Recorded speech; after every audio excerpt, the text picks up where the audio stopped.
Village computer এডুকেশনে আপনাদেরকে স্বাগত।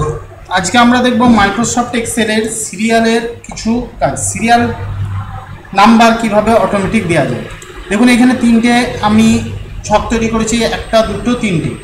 দেখুন এখানে যদি আমরা কোনো সিরিয়ালে আইটেম লিখি, ধরুন মাউস লিখলাম, এন্টার দেওয়ার সঙ্গে সঙ্গে দেখুন বাঁদিকে আমার সিরিয়াল নাম্বার চলে আসছে।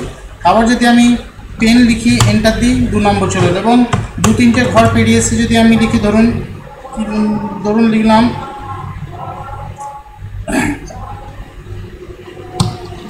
কি, দেখুন 7 নম্বর। তাহলে এই সিরিয়াল নাম্বার অটোমেটিক কিভাবে আসে সেই ফর্মুলাটা আজকে আমরা শিখব।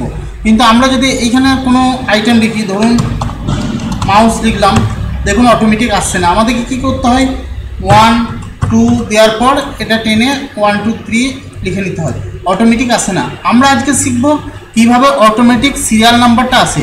এই ঘরটাতে আমরা আজকে শিখব। ধরুন এসের ঘরে সিরিয়াল নাম্বারে ক্লিক করলাম, দিয়ে সমান দিলাম, সমান দেওয়ার পর ইফ লিখলাম, ইফ দিয়ে প্রথম বন্ধনী দিলাম, শিফট টিপে নিয়ে আইটেমের ঘরে ক্লিক করলাম। আইটেমের ঘরে ক্লিক করার পর আমরা সমান চিহ্ন দিলাম, সমান চিহ্ন দেওয়ার পর ডবল ইনভার্টেড কমা দিলাম, শিফট টিপে আবার শিফট টিপে ডবল ইনভার্টেড কমা দিলাম, নিয়ে সিঙ্গেল কমা দিলাম, আবার ডবল ইনভার্টেড কমা দিলাম, শিফট টিপে আবার শিফট টিপে ডবল ইনভার্টেড কমা নিয়ে কমা দিলাম, নিয়ে লিখলাম রো। রো লেখার পর এখানে প্রথম বন্ধনী দিলাম, শিফট টিপে নিয়ে 1 লিখলাম, ইজ-টু অনুপাতের চিহ্ন দিলাম, আবার 1 লিখলাম। এরপরে প্রথম বন্ধনী ক্লোজ করলাম, আবার দ্বিতীয়বার বন্ধনী ক্লোজ করে এন্টার দিয়ে দিলাম।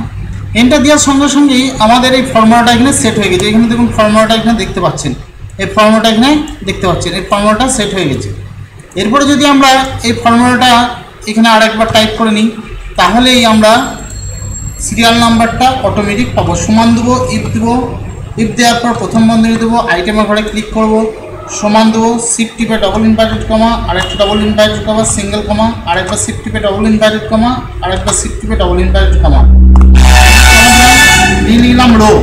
রো দিয়ে রো লেখার পর প্রথম বন্ধনী দিলাম, নিয়ে 1 লিখলাম, ইজ-টু আবার 1 লিখলাম, বন্ধনী ক্লোজ, আরেকটা বন্ধনী ক্লোজ দিয়ে এন্টার দিয়ে দিলাম। এন্টার দেওয়ার পর এই যে সিরিয়াল নাম্বারের ফিল হ্যান্ডেলটা ধরে আমরা নিচে পর্যন্ত যতদূর প্রয়োজন ততদূর আমরা টেনে নিলাম। এরপরে যদি আমরা এই পাশে আইটেম লিখি, আইটেম লেখার সঙ্গে সঙ্গে দেখুন ডান দিকে আমাদের অটোমেটিক সিরিয়াল নাম্বার দিয়ে দেবে। দেখুন এখানে একটা সিরিয়াল নাম্বার বাদ গিয়েছে, সেই জন্য 3 নাম্বার চলে এসেছে। এখানে যদি আমরা আবার লিখি কোনো কিছু, ধরুন আমরা কিছু লিখলাম, এন্টার দিলাম, দেখুন সিরিয়াল নাম্বার অটোমেটিক ধরে যাচ্ছে। আমরা যদি লিখতে থাকি অটোমেটিক বাঁদিকে সিরিয়াল নাম্বার চলে আসবে। তাহলে আমরা এই ফর্মুলাটা যদি ব্যবহার করি তাহলে অটোমেটিক সিরিয়াল নাম্বার চলে আসবে। আমরা লেখার সঙ্গে সঙ্গেই সিরিয়াল নাম্বার বাঁদিকে চলে আসবে। যদি ভিডিওটা ভালো লাগে অবশ্যই লাইক করবেন, কমেন্ট করবেন, শেয়ার করবেন এবং চ্যানেলে যারা নতুন এসেছেন তারা চ্যানেলটিকে সাবস্ক্রাইব করবেন। ভিডিওটা দেখার জন্য আপনাকে অনেক অনেক ধন্যবাদ।